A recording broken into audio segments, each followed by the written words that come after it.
Keep up to date with the latest Star Wars news each and every day on FanthaTracks.com. You can also find us on Twitter, Facebook, Instagram, TikTok, Tumblr, and Pinterest at FanthaTracks. And be sure to like, comment, subscribe, and follow FanthaTracks TV to be alerted to new content and to be a part of our live show. Hello, welcome to Good Morning Tatooine. We're back once again with all your latest Star Wars news. So what have we got coming up on tonight's show? Coming up first, we're going to be talking about Regal Robot's new Rancor concept maquette. We'll be looking at the Gift to Galaxy as it's the new product launches from Lucasfilm from now until the holiday season ends. We'll be taking a closer look at Stellen Gios Legacy lightsaber. Minecraft's Path of the Jedi DLC is out now. We'll check that out. You could win a trip to Finse with Columbia, or you could go for your Christmas dinner at Farthest From. 2/3 the tickets now sold out, so get there quick. Propster had their live auction entertainment memorabilia this past week. We'll be checking that out. In the Grammys, John Williams and Ludwig Goransson have both been nominated. Young Jedi Adventures Season 1 is back. The strike is over and Hollywood is back working just in time to get some holidays. We'll be talking about what that means for Star Wars. Kevin Feige has been talking about his Star Wars project, or not so Star Wars project as it turns out. And we'll be having a review of the finale of Ahsoka. So to discuss that and much more from FanthaTracks.com, Mr. Mark Newbold. Hello, Brian. Hello, Mark. How are you? I'm very good. How are you? I'm very good. Very, very good. Has it been a busy week for you on the site? Yeah, week's been a good one. There's not masses of news, but we have got into the habit of finding it. So we seem to be keeping it ticking over. We've had a couple of podcasts out this week. There's a Making Tracks and a Fantha Down Under as well. So, yeah, it's all ticking over quite nicely. So can't complain. Brilliant. People can find the podcast by searching for Fantha Tracks Radio on your podcast of choice, of course. Should we get straight into the news? We've got lots to cover. Let's do it. Okay, let's bring up the first news item, and it's from Regal Robot and their new Rancor concept maquette replica, both a signature and legacy edition. Hello, Jonathan, in the chat there. Let us know your thoughts and comments, of course, as we discuss the news. We'll include your thoughts on the news and what's happening in the state of Star Wars as we go through everything. Obviously, high-level quality stuff as usual from Regal Robot. Comes with a high price point as well. Very limited edition as well. But this inspired from Phil Tippett's work. Then the Rancor. It's a beautiful piece. Oh, it's incredible. I mean, we've been lucky enough to go to Regal Robot's offices before in the past, and you see the work that's going on there and the craft that goes into it and the the dedication and the knowledge that those guys have got, specifically, obviously, Tom Spina himself. So to see something like this come out is no surprise, because they always put out the highest of quality work. So, but this is next level. To have Tippett actually do a signature edition of the Rancor is, it doesn't really get much better than that, especially for original trilogy fans. But the Rancor's a very current creature, so it catches everybody, really. Something for your holiday wish list, perhaps? Yeah. If the numbers come in, if the six numbers come in, then definitely. But oh no, I mean, I'm sure I'd find room for it somewhere. I mean, but don't really need a fridge. I could put it. I'd find room for it somewhere. Yeah. But if you're not going to go for the Rancor, we've got a whole list of stuff, courtesy Lucasfilm, and it's become a regular now. Their holiday suggestions every year, it kind of has a different name. This year they've gone for Gift the Galaxy, which I think goes from the absolute trash of Star Wars products to the absolute wonderful of Star Wars products. They cover the whole line. Yeah. So every week for Gift the Galaxy, I've decided I'm going to get you to pick the present you would like most from the list and the present you would like least. Okay. So we're going to go through them. Have you got some pictures? Yeah. We've got some pictures, so we're going to go through them. So first up, the Mandalorian apron by Headlane Bennett. Inspired by the Mandalorian and Grogu. Yeah. Frog stew. It cooks itself. Okay, we'll let that one pass. Next one, Grogu's Snack-a-Cat complete 6-in-1 carrier by Lily Baby. I mean, I'm sure somebody will fit in it. Third up, the Star Wars Ewok pet accessories from Loungefly. I like that. I could see somebody I know using that. Has he got the little bolus where he can throw rocks at people with it? That would be the perfect accompaniment. If I see you with it on, I might throw a rock at you. That makes sense. Next up, Holiday Family Match and Sleepwear collection from Shop Disney. Nothing sinister about that at all. Nothing sinister. What about a Millennium Falcon wick candle by Homesick? Well, yeah, I mean, if you want your house to smell like an ancient freighter, then I guess it's the perfect gift. Basically, it's going to smell like a drug runner freighter with a little bit of wet Wookiee thrown in there. Yeah. Yeah, I've never heard of Homesick, but it kind of fits what I think the product may smell like. But there we go. Yes. I'm going to find out now it's a major brand. Probably. The Empire Strikes Back into the Carbon Freezer Chamber Keepsake Ornament by Hallmark. I would have to say, in all seriousness, there will have to be something absolutely incredible to be better than that, because I've seen it working and it's phenomenal. So that something really special needs to top that one. Okay, I might have it for you next. Okay. The Black Series Jawa and Salacious Bikram Holiday Edition. Damn it. I like the way Salacious looks like the Grinch. That's very cool. And the Jar was trying to put him out with a flamethrower. So yeah, maybe that nicks it. And the Micro Galaxy Squadron 80 Walker, or how are you pronouncing it? Because I'm well, I say AT-AT. I say AT-AT, but I keep getting told off by Americans when I say AT-AT. But it's literally the two words at and at. So to me, it's an AT-AT, and it always will be. That I was having kittens on when we did New York Comic Con because I was so desperate to take that back, and now I've seen it back here in the UK as well. So I'm really very keen to get that, and that's the Endor one, as you say, with all the mud on it. So that's really nice. From New Zealand Mint, their Star Wars Seasons Greeting 2023 coin. Again, cool. They've not taken that from the style guide at all, have they? I mean, that's quite cute actually. That's very cute. Cute things come in small packages, apparently. So they tell me. And the Performance Hoodie collection from Roosevelt. Well, we both know. I mean, you're wearing Roosevelt at the moment. I have a Roosevelt shirt underneath this outfit I'm in at the moment, which we'll talk about more in a moment. There you go, Roosevelt's. There you go. I'll get Roosevelt's on, but I've also got Bantha Burgers from I forget the name of the store, from just as you pass through Star Tours. Tatooine Traders. Tatooine Traders? I think it's Tatooine Traders. Yeah. I think it is, isn't it? Yeah. Yeah, or Darth Maul or something like that. Keeping it on brand. Very nice. Keeping it on brand. Yeah, we try, don't we? We try. So, your favourite item if I was buying you a Christmas present, and the sheer likelihood of that, what would you take from the list? I would take the carbon freezing chamber.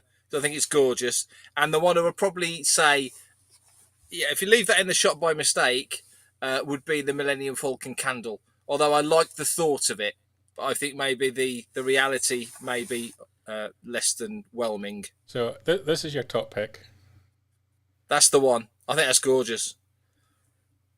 and that's your worst pick.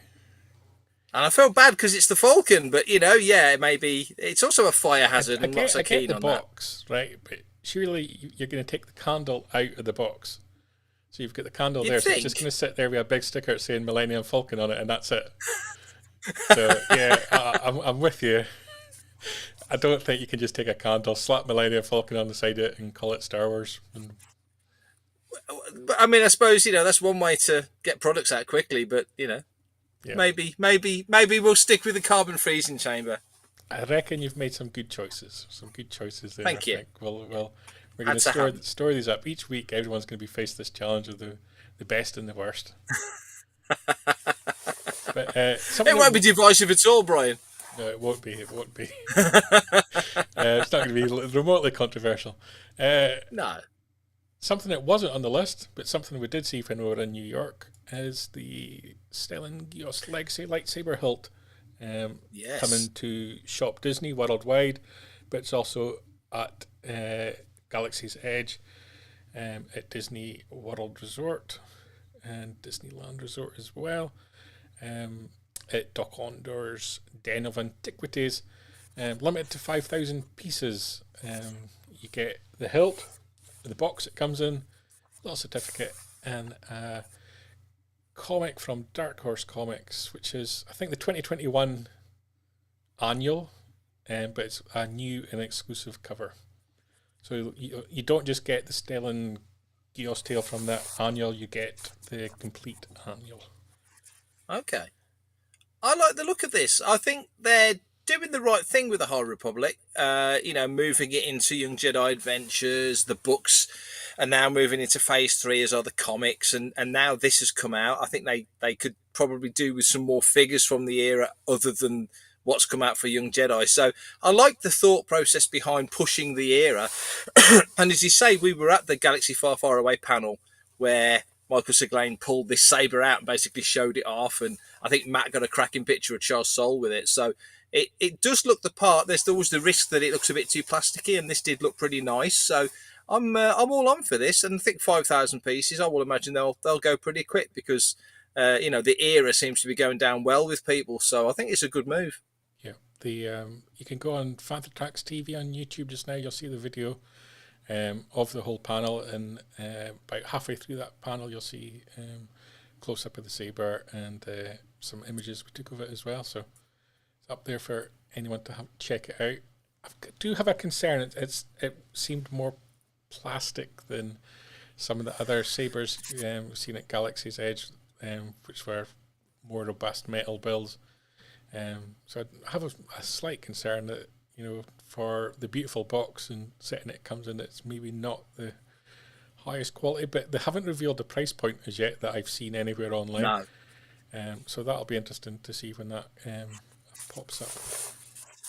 I think they're testing the waters because, like you say, because it is High Republic era, and there is obviously a following for it, clearly. But I think in terms of products, they're probably just dipping their toe. And there's always the option, I guess, if it goes well and sells well, to do a special edition version that's a bit more upline or upmarket and heftier in that sense. But I think it's a good idea to give it a try. Yeah. Up next on the news front, we've got something for gamers. Minecraft, Path of the Jedi, downloadable content out now. And it's bringing a little bit of Star Wars to the Minecraft game, and you can play as a Padawan, customize your own droid. Who would want to do that? Build a lightsaber, so you can make your own, high quality if you like, and you'll encounter various legends like you see in the image there. You've got Yoda, Mace Windu, Anakin, Ahsoka, Obi-Wan, and I have no idea who the guy in the far right is. But because the other name I've got is General Grievous, and he certainly doesn't look like General Grievous. No. So, yeah, it's an element of a game. I've never played Minecraft. I'm not that generation. I don't think that's grown up with it, but I imagine there's going to be a lot of people very happy to get some Star Wars content in the game.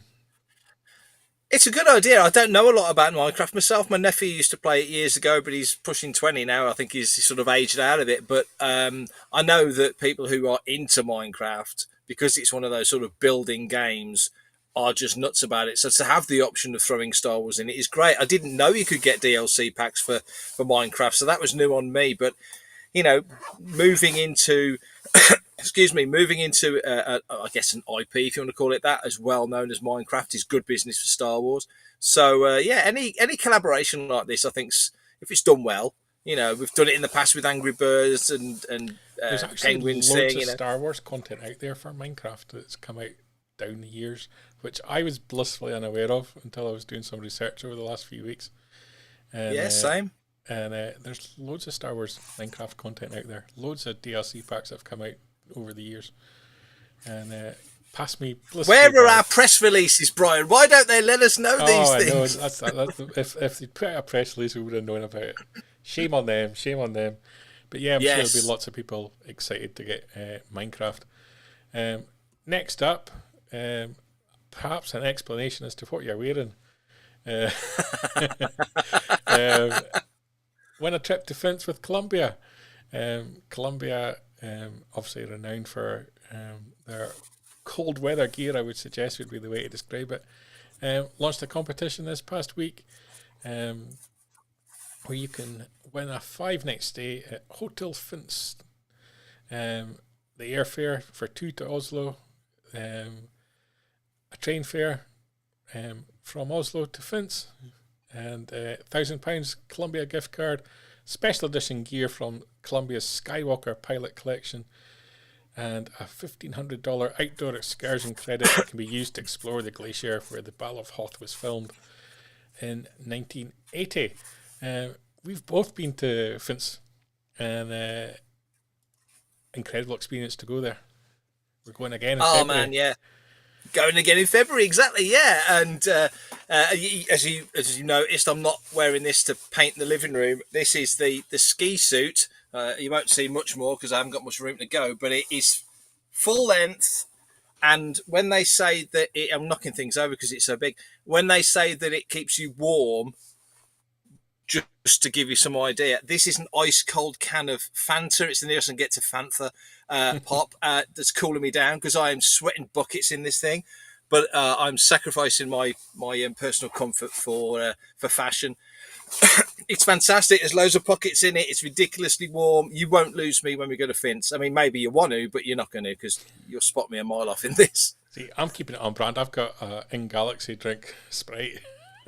Oh, well played.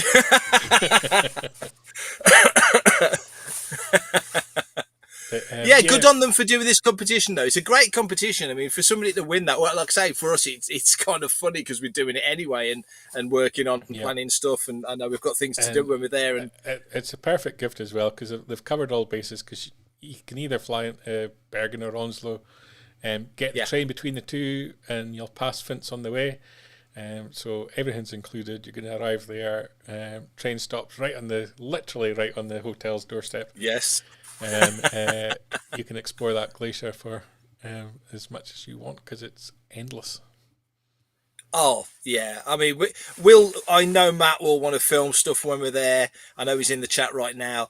And last time we were there, we were live streaming stuff. If you remember, going down the mountain on the back of that sled that we ended up on, Brian. So we had some fantastic footage. Better internet connection at Finse than there is at any Star Wars celebration. No doubt. Literally no doubt. Can we have Celebration Finse, please? Because it would be great for everybody. No metal girders or concrete for thousands of miles would be brilliant. Yeah. The only downside, I guess, is the queuing up outside. It's going to be cold. It would be cold. It would be cold. Now, you've got to be within 10 foot of the hotel, otherwise you'll literally miss it. Yeah. Trip that you're making before we go to Finse in February, And if anyone's interested in going to Finse in February, go on Facebook, search for Hoth 2024, and you'll find the Facebook page and group, and you'll get all the details for joining us at the convention that's happening out there at the end of February. It's going to be a lot of fun. But it is. Also, they can go on Facebook and type in Farthest From, and you will find out all about this December's Farthest From, where Pablo Hidalgo is going to be one of the guests. A rare convention appearance for Pablo. He's coming all the way over from America to do it, which is something pretty special. But you can't beat the night before Christmas dinner. The Christmas dinner is amazing. It's always awesome. It's always fun. They've had some great guests in the past. Usually have talks. This time out, the talks are on the Sunday. It's a slightly different arrangement. There's entertainment on the Saturday. The food's always fantastic. It's a highlight of the year for me. I always enjoy it very, very much. And as you say, Pablo's coming.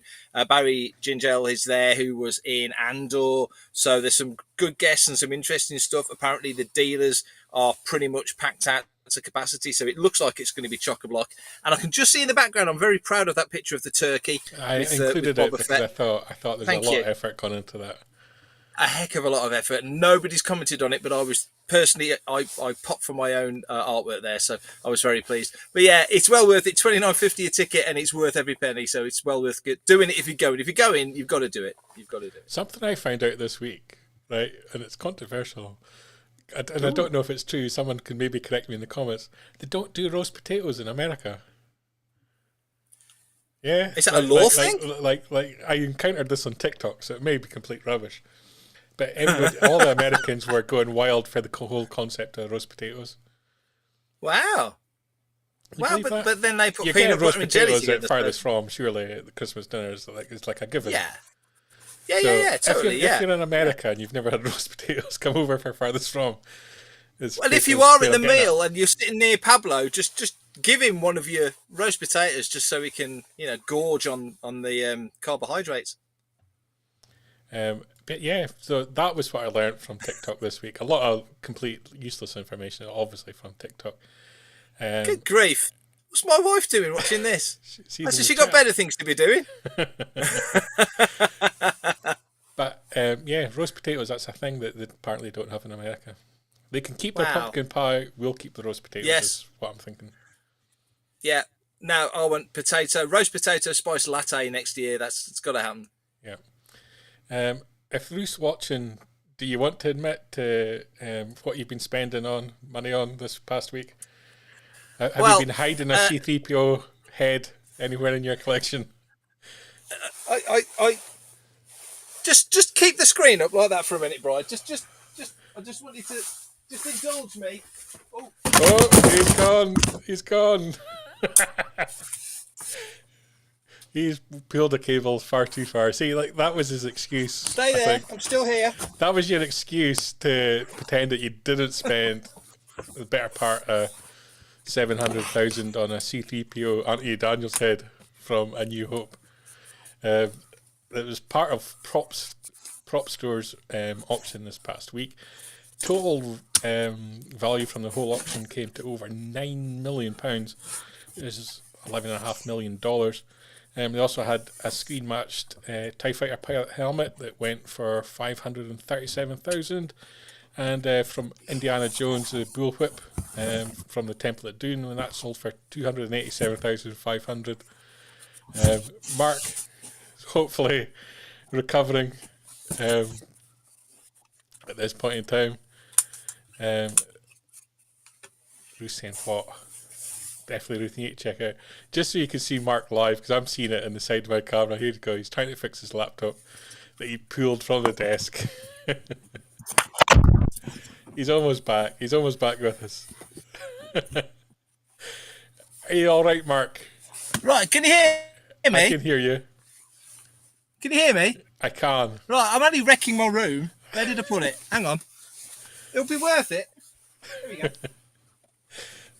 This is where you... Oh, there you go. He has got a C-3PO head. Yes! Screen Was match. it worth it? No, it wasn't worth it, but there you go. Yes. Screen matched. Ah, We're gonna pull back up. Save your blushes. We're gonna pull back up the option.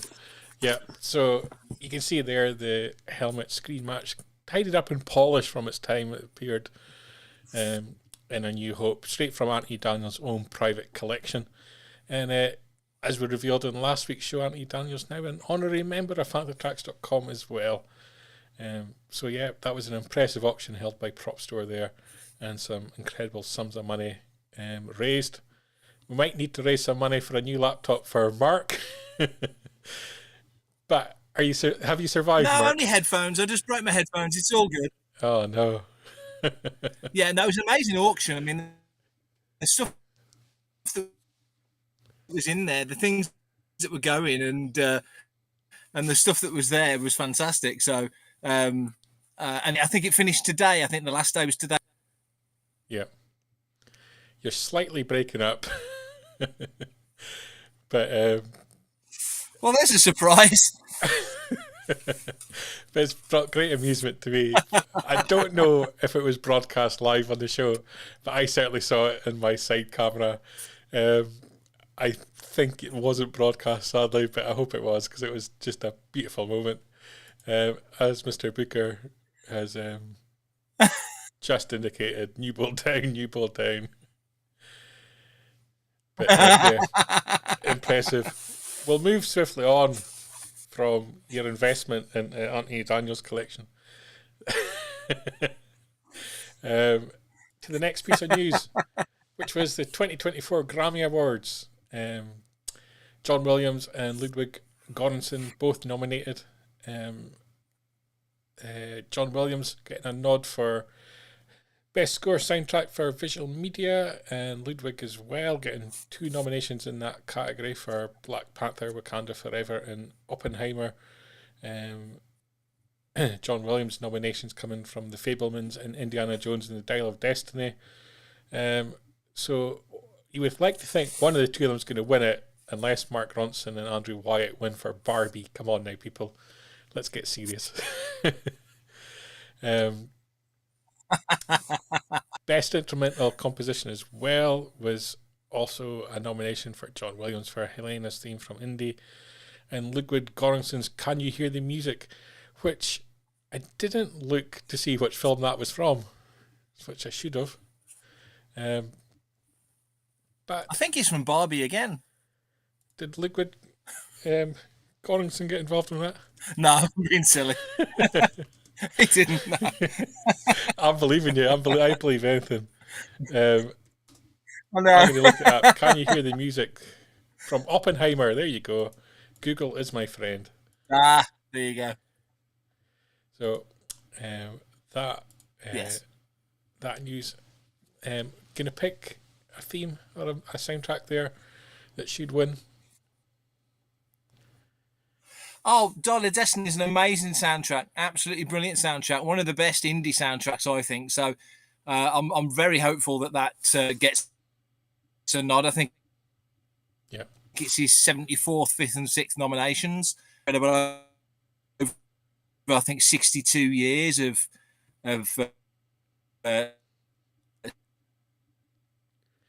since his first nomination. It's just amazing. I mean, the guy is well in his 90s now, but brilliant. Hello, Adam.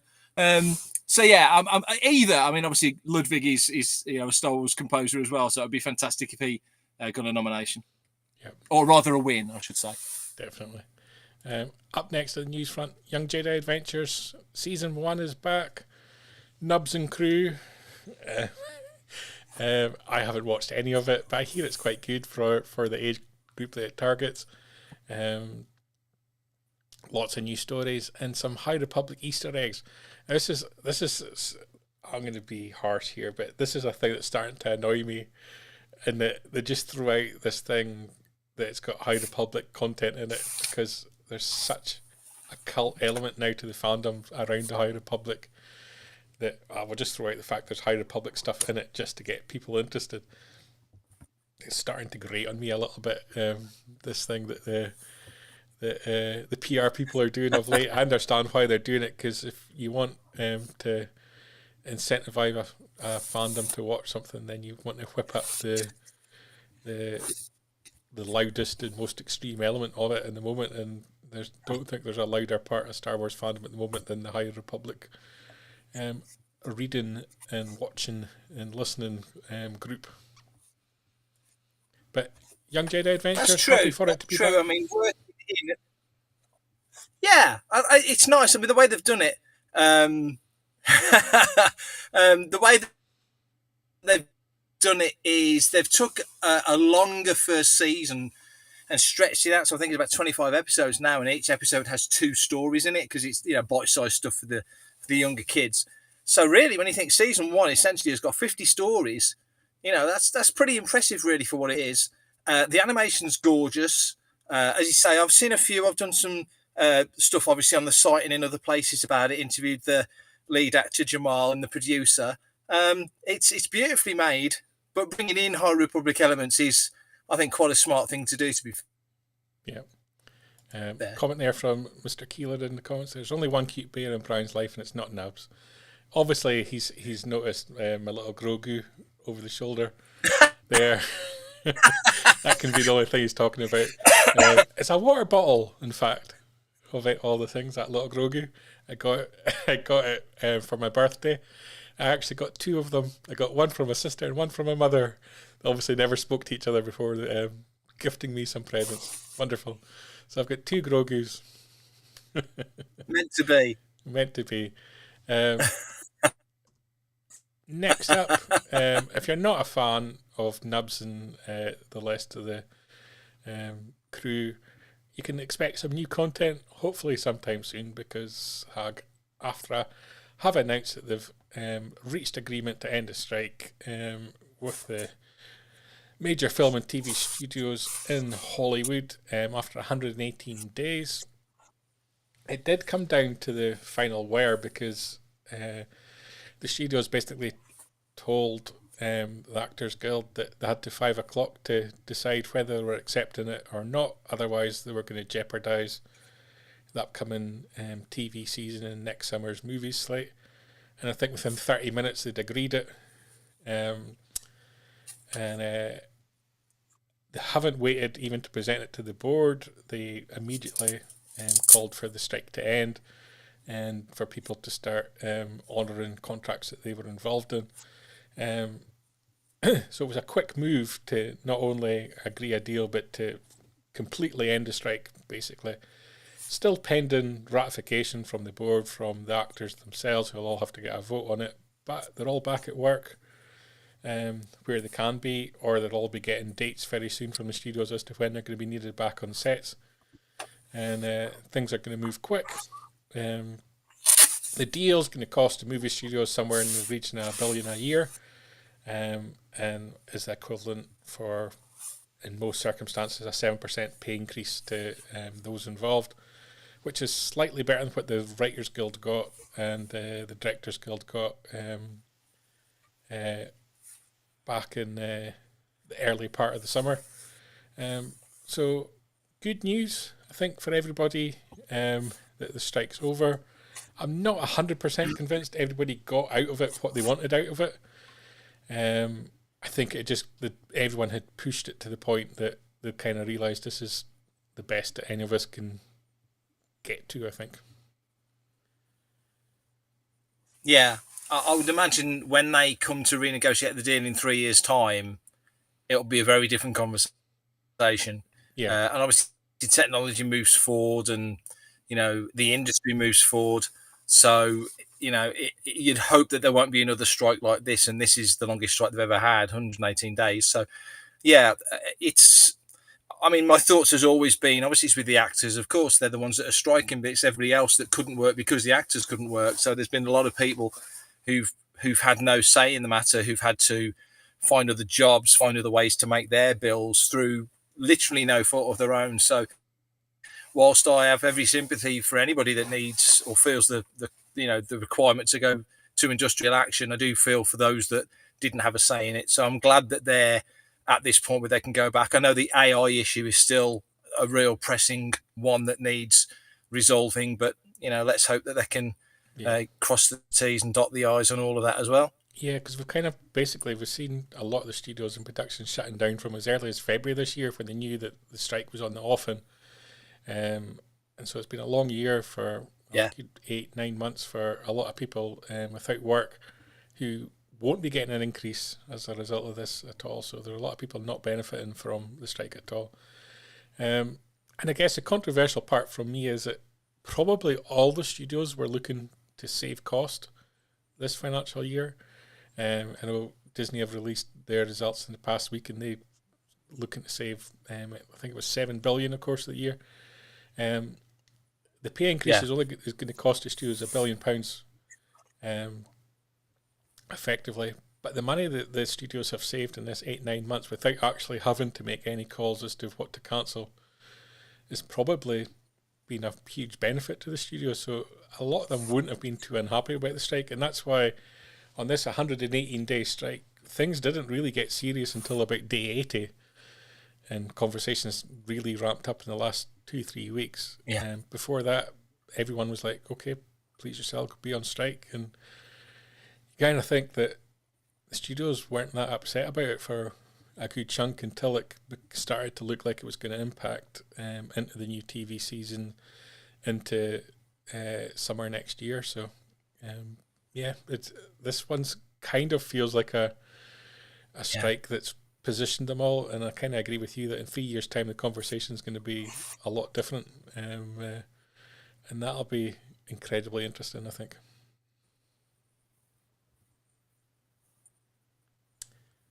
Yeah, it's like you say, it's the knock-on effect, isn't it? Now it's how soon are we going to be getting back to filming? How far back is it going to push things?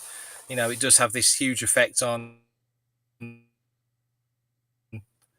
future, not just Star Wars, everything, every genre. Yeah. The first announcement, of course, after the strike was over, that we got, or confirmation we got, when it pertains to Star Wars, was Kevin Feige's project's not happening. So immediately straight in there with a cancelled project, in good old-fashioned Lucasfilm tradition. Announce something's happening and it doesn't happen, and in reality I think very little ever happened on Kevin Feige's Star Wars project. He's probably got enough problems with his Marvel universe at the moment to deal with. I think Mark's frozen. Oh, there he is. You can hear me. The picture's frozen. The image is there. You're coming in and out. We've lost him completely. But yeah, Kevin Feige, interviewed by Ash Crossan this past week, and straight up just asked him, what's up with the Star Wars movie? Is it happening? And he gave a straight hard no. So that's one project that's not happening. It looks like Rey's project is happening, and it's going to happen quite quick. That looks like it's going to be the next Star Wars film into production. And of course, we've got Dave Filoni's project after that as well. And there's Mark's back. Dave Filoni's project coming up as well, and beyond that, the Dawn of the Jedi film as well. So there is 3 Star Wars projects we know about coming up.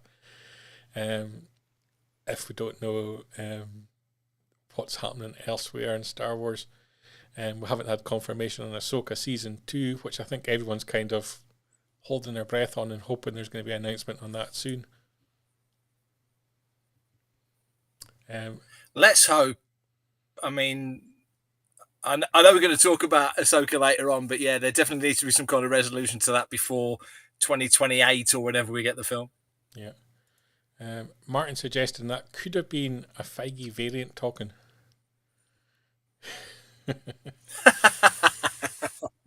So, are you upset? All wise words. Are you upset that Kevin Feige's not taking on a Star Wars project? Because I'm not particularly. It doesn't feel like it's something that's necessary to have him involved in Star Wars if he's still involved day to day in Marvel. Exactly. I think if he is if he's leading Marvel, he needs to focus on Marvel. And if he wants to leave Marvel and just do occasional stuff with them, that's a different conversation. Yeah. But I don't think that's ever been seeing all of Marvel never seemed quite feasible, to be fair. Not to say that I wouldn't want him in like anybody. You'd like to think they'll come on board. But yeah, I'm not surprised, but I'm not saddened either. Yeah. I mentioned Ahsoka season 2. We're going to talk next about the finale from Ahsoka, because I haven't yet covered that on the show. And it was the Jedi, the Witch, and the Warlord. Your kind of thoughts on Ahsoka? We're kind of left in limbo as to whether a season 2 is happening. There may be discussions with the director and actors beginning now that the strike's over. I'm not 100% convinced there's going to be a season 2, or whether they're going to wrap the story in somewhere else. I kind of feel like it would have been announced before now. If there was, because you would assume there would have been agreements in place that would allow them to automatically announce a season 2. Yeah, it's such a big thing. I mean, we've known this has been coming for so long, and that it was a passion project for Filoni.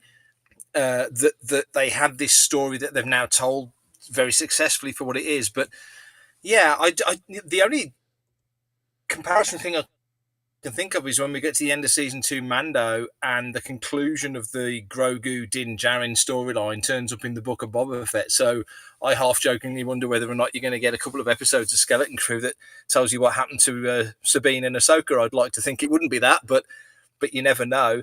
I don't know. Even at this point, it's 4 years today since Mandalorian, the first episode, debuted on Disney Plus. 4 years, and if you think about how much we've had in that 4 years, we all know what we've had outside of the Filoni and Favreau stuff, quite apart from that, plus animation. So we've had a tremendous amount of content, really, not on the level of Marvel, but a huge amount of stuff.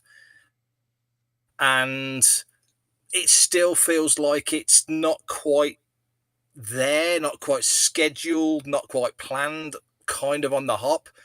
It shouldn't feel like that at this point. We should know what's coming and be confident to say, yeah, into Ahsoka in 2026 or whatever it may be. I don't think we're there yet. Hopefully we'll hear something, but we haven't got another celebration for a couple of years. We've had San Diego and New York. When's the next big announcement opportunity going to be outside of a quarterly Disney shareholding meeting, which isn't the sexiest place to announce things. So I don't know. It's still a little bit not quite as you'd think it would be. Yeah. There's definitely something amiss. The finale we kicked off with Chimera.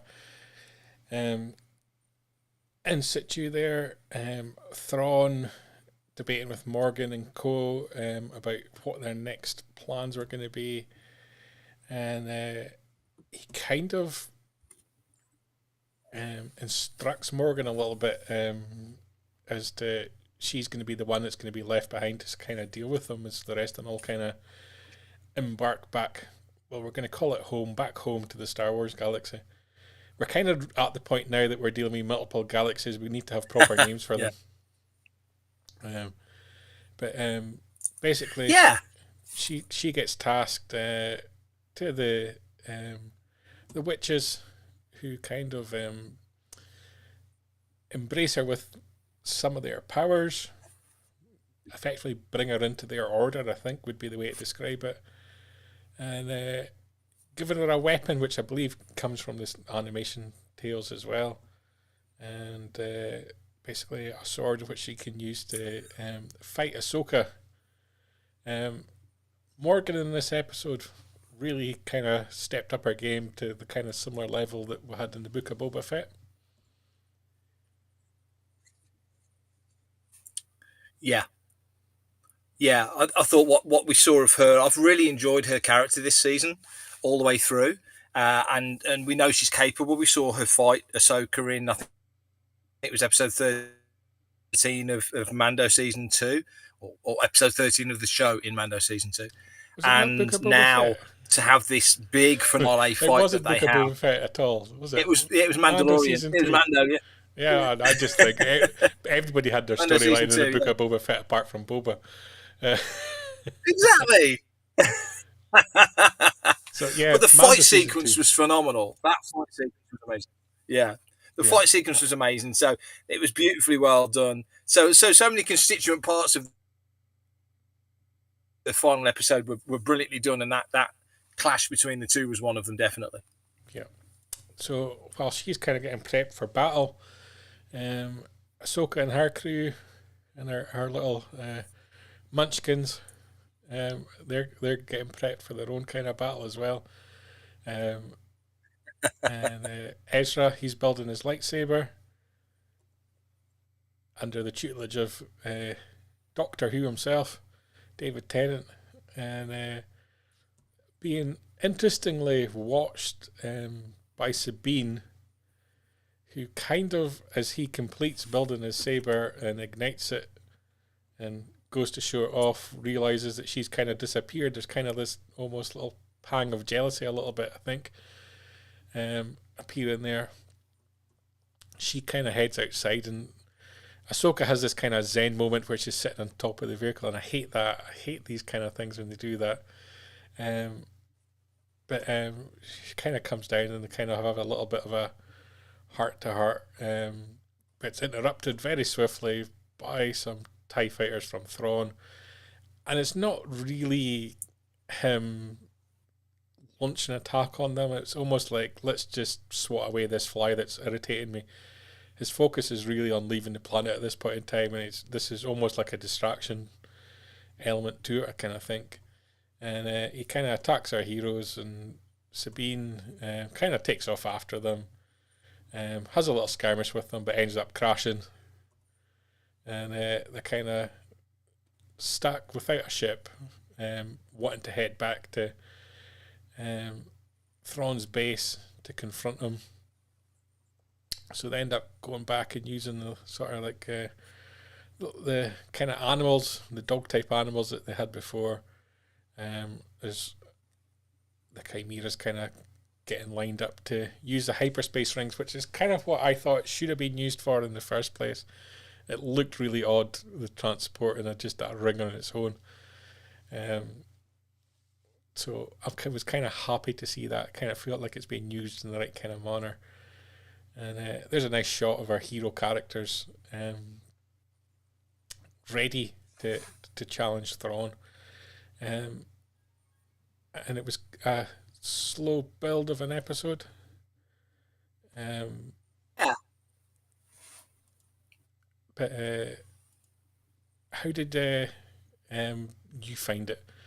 Did you find it the initial start of the episode? It kind of didn't progress very quick in the first kind of maybe 15-20 minutes. Yeah, it was slow. It was well played.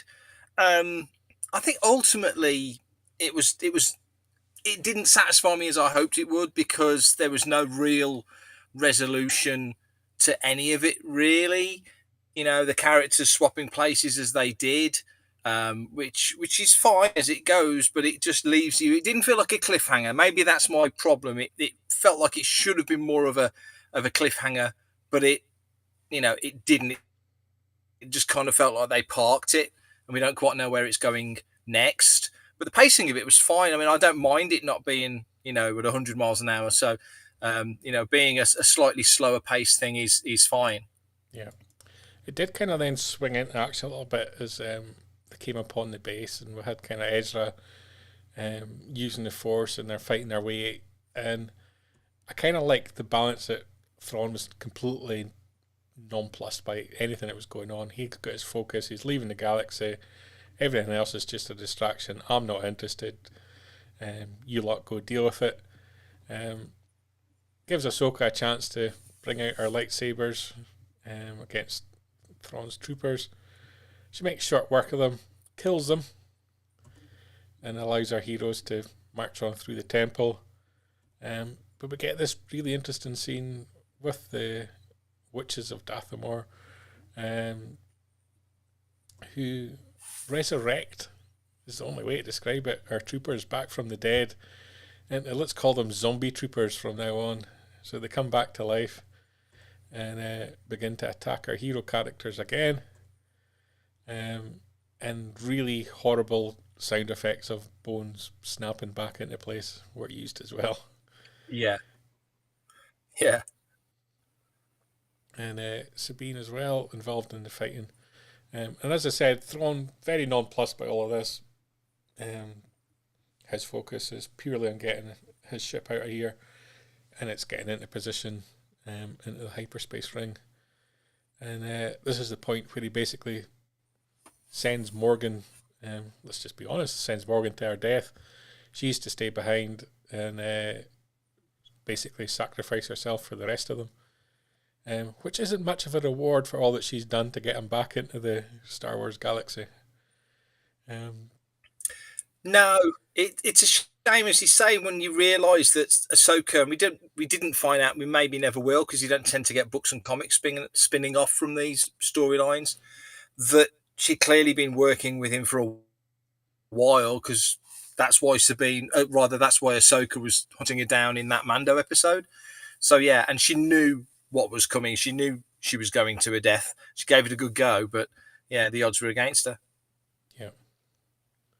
And we kind of get this really nice shot of all our hero characters, from a fake Master Jedi to a fake Jedi and a Jedi Padawan that doesn't have the ability to use the Force. Kind of an odd combination of a trio. But Ahsoka opts to face down Morgan, and they get in a lightsaber battle, and it allows Ezra and Sabine to carry on, and with the aim of getting on board the Chimera,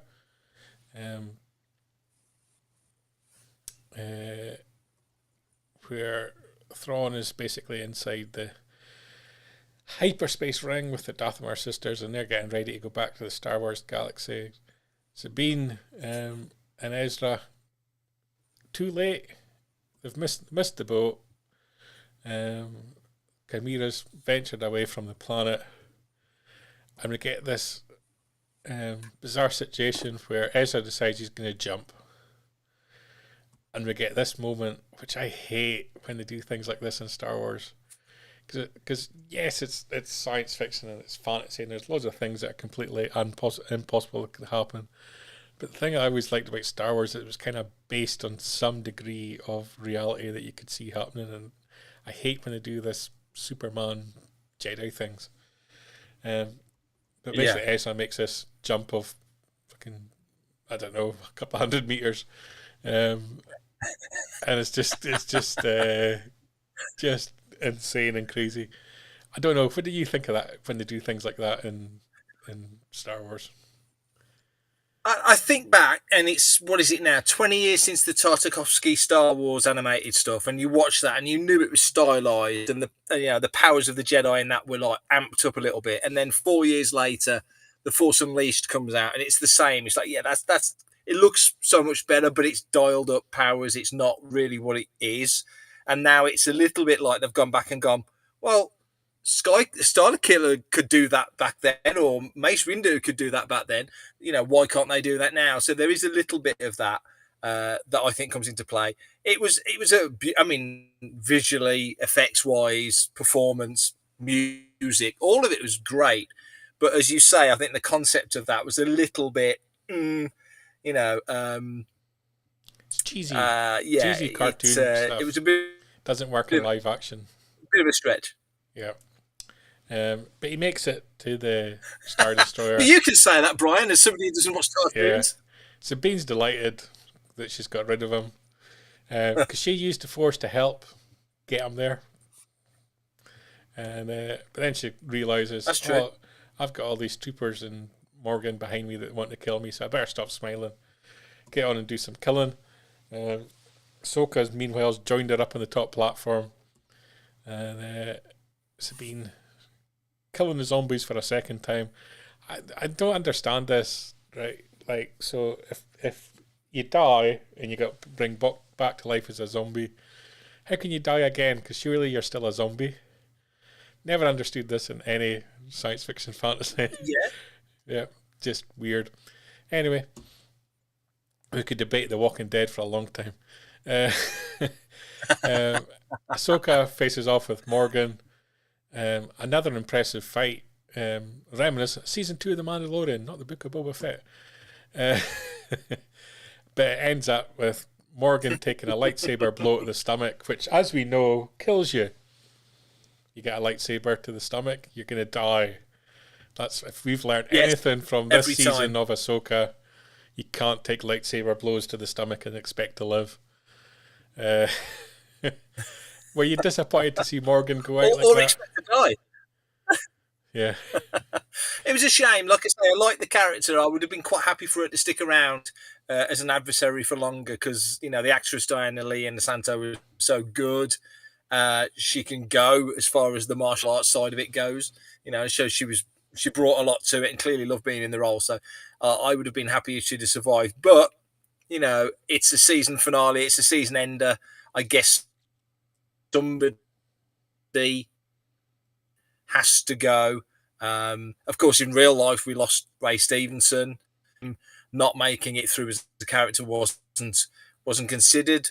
There's other thoughts that go with that, but it was a shame that Morgan went. I like the character. As a villain, she was a good adversary. Martin's asking, wait, are you telling me this isn't a documentary? As we know, Star Wars is fact. It happened a long time ago in a galaxy far, far away. And so it all has to be real. None of this make-believe rubbish. Right, let's get back to people with lightsabers and spaceships. The believable things. That's it. But, yeah, so she kills Morgan. Poor Morgan, dead. But we haven't established the Dathomir witches, the mothers, as any kind of credible characters in their own right. So you've kind of lost Morgan and you haven't made any of them individuals. So I'm a bit confused. So what's the next thing that Ahsoka and Sabine should do, keeping it real?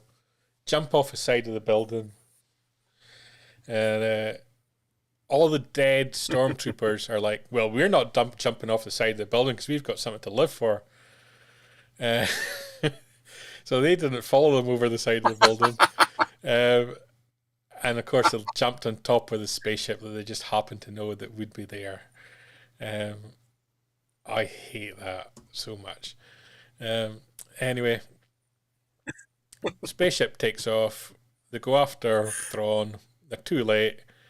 Thrawn enters into hyperspace. Sadly, this time it doesn't involve hyperspace windows opening out of wheels' backsides. It was just a standard hyperspace ring that got used. I guess a ring of a different type. And that's the new low point in Good Morning Tatooine of the week. So nothing else for it, but for them to go back to planet. Just First Amendment, Roy. Yeah, we'll fix it in the edit. Yeah. But yeah, so they're back on this desolate planet. Also still on the planet, our little teenage evil little Jedi that doesn't really know what a Jedi is. She finds the camp of the resident marauders. No tea. tea. Call them, yeah. And she raises her lightsaber in some kind of symbolic "I'm your new leader" type thing. Aforementioned Balin, who's been missing the whole episode, standing on the edge of the cliff, looking out at Lord of the Rings, Mordor in the distance, lightening up, and camera kind of pans out, and we realise where he's standing top of a statue there of the father, to the right the brother, and to the left the sister statue with the head decapitated.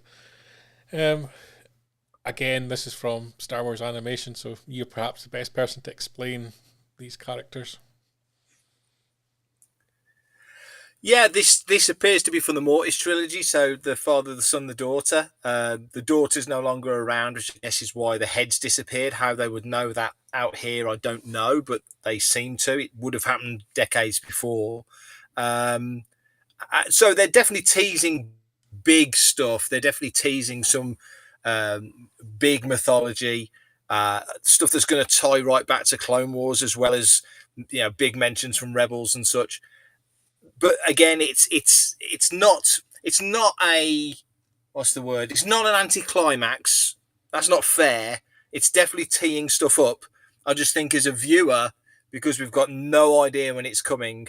At least at the end of season 2 of Mando, we had coming next the Book of Boba Fett. We kind of knew what was coming, and we've known Ahsoka's been on its way for a long, long time. But the conclusion or the continuation of this story, we don't. So that was the thing that I found the least satisfying aspect of it. Everything else was great. The performances were great. Ray Stevenson's been just so good as Baylan Skoll. That's a huge loss to Star Wars. And to think he'd passed before the first episode came out, and so many of us just had no idea what a great character that was and what a great performance he put in. So that's the sad aspect. Really captured the imagination of the fandom in an incredibly short period of time, and sadly never lived to see plaudits. Yeah, that is genuinely sad, and we all lose out in that aspect. Obviously he'll never see it, as you say, but yeah, I hope there's some resolution or continuation to that character. The character deserves to carry on. Certainly, I would say. Presumably, it's not going to be Sauron and Mordor in the distance. So, who is it going to be? Snoke. You think? I've been calling for this from the start of the season. No.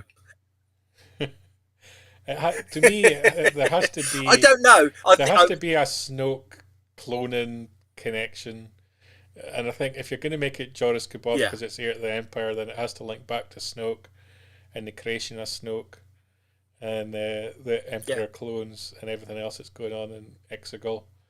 So it has to be some kind of evil cloning facility run by some powerful person in the Force that we've never heard of before. Joris C'baoth.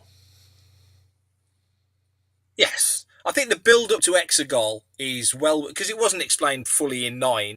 I think there's enough mythology that you can fold in and build up to that should be a centerpiece or a focal point of a lot of stuff leading up to 9, or certainly leading up to Force Awakens. So because it was such an impressive place and that was so well realized in Rise of Skywalker. So if Exegol is kind of a focal point of things, I'm all up for that. And as you say, Snoke, you kind of feel like a lot of things are folding in Grogu, the DNA of Grogu and the work that Moff Gideon did, and there's a lot of stuff. So, and Mortis, as Anakin Crespin mentions there, the whole Mortis element. There's a lot of things that could fold into this. So they've, Filoni's got a lot of stuff he can play with, which is great because he's very good at doing that.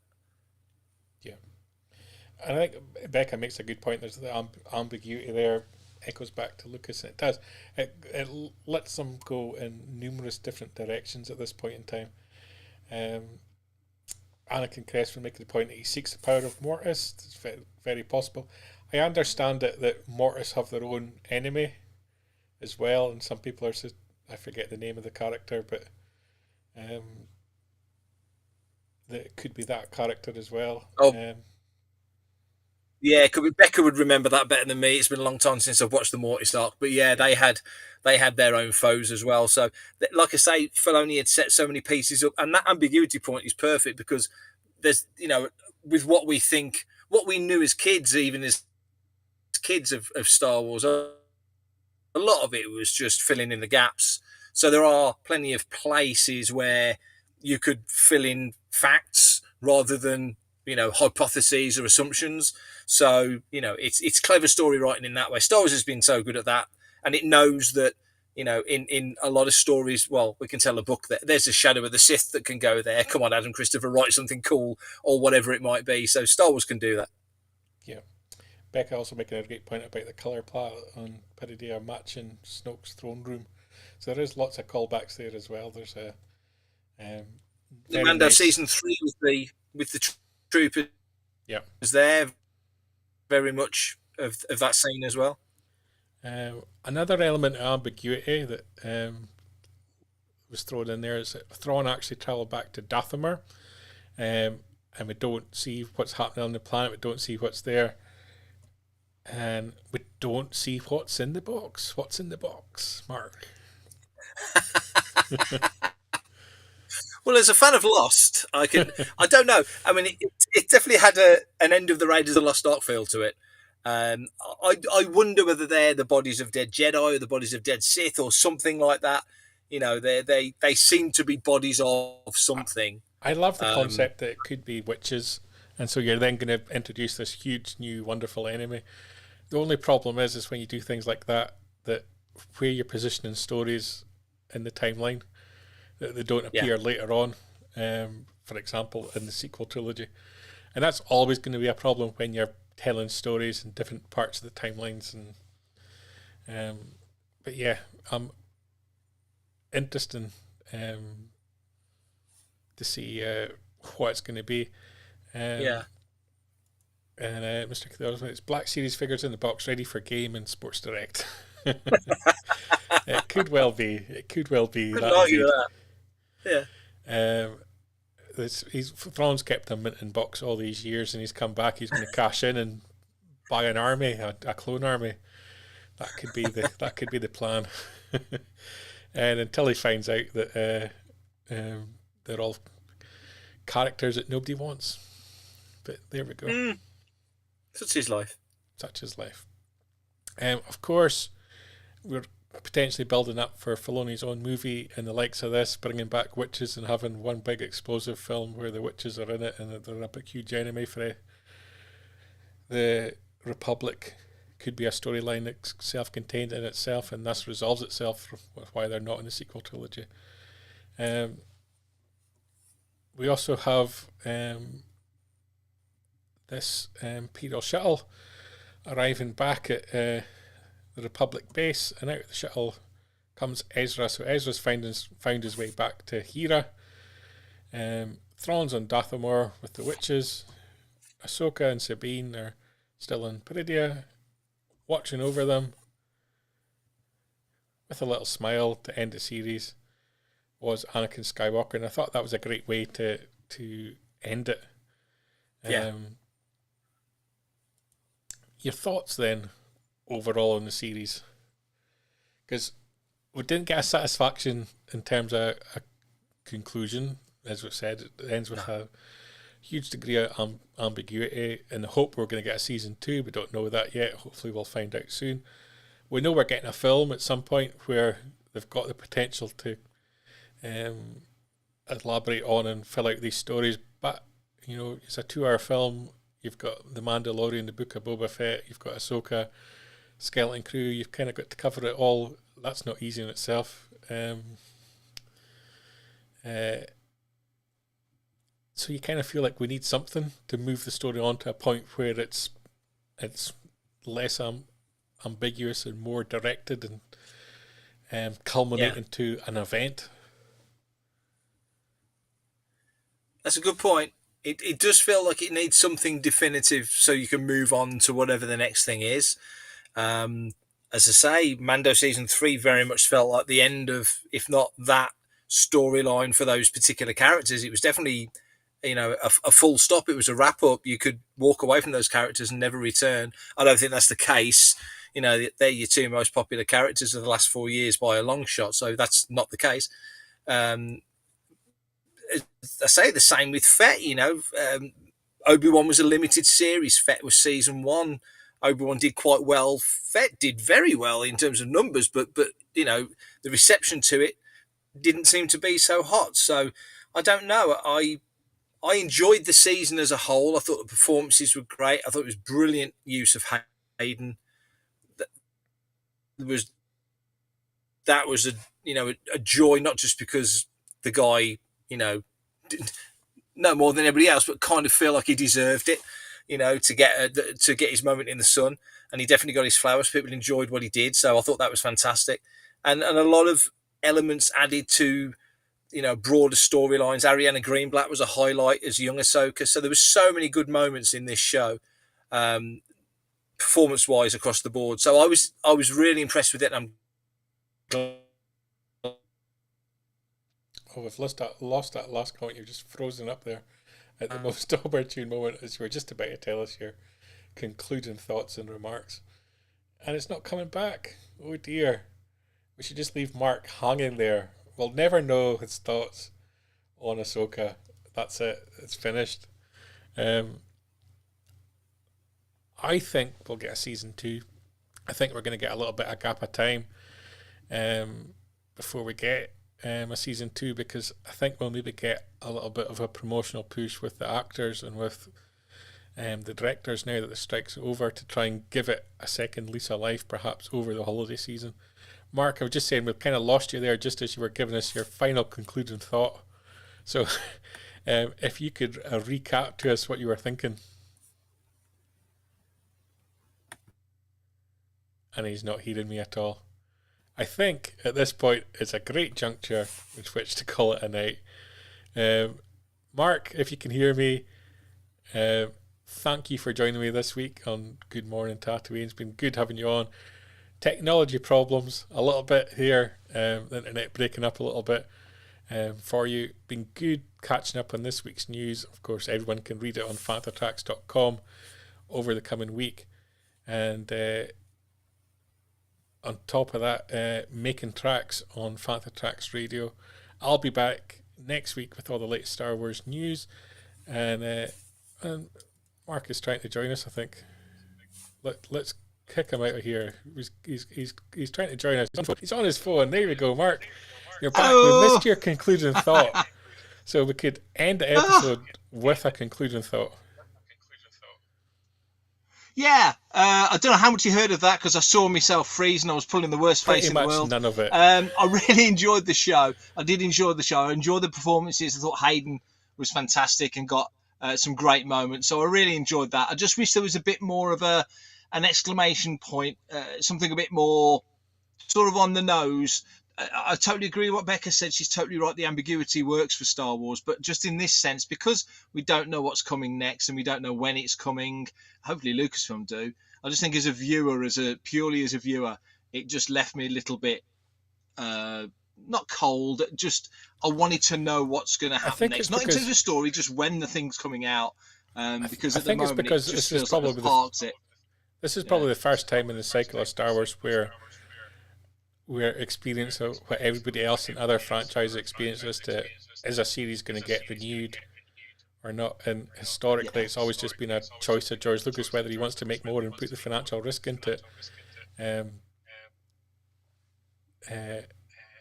So I guess we're now we're making commercial decisions where it's not necessarily up to Lucasfilm, it's up to a boardroom at Disney headquarters to make the final call.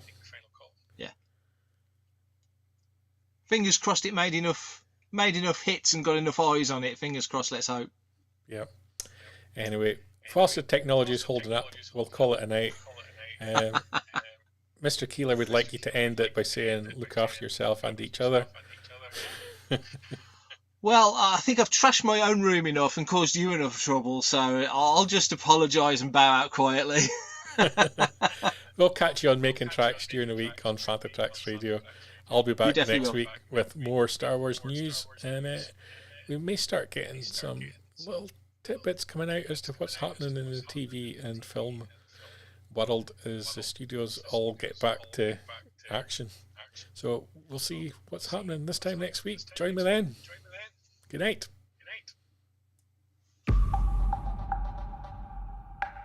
Keep up to date with the latest Star Wars news each and every day on panthertracks.com. You can also find us on Twitter, Facebook, Instagram, TikTok, Tumblr, and Pinterest at Fantha Tracks. And be sure to like, comment, subscribe, and follow Fantha Tracks TV to be alerted to new content and to be a part of our live shows.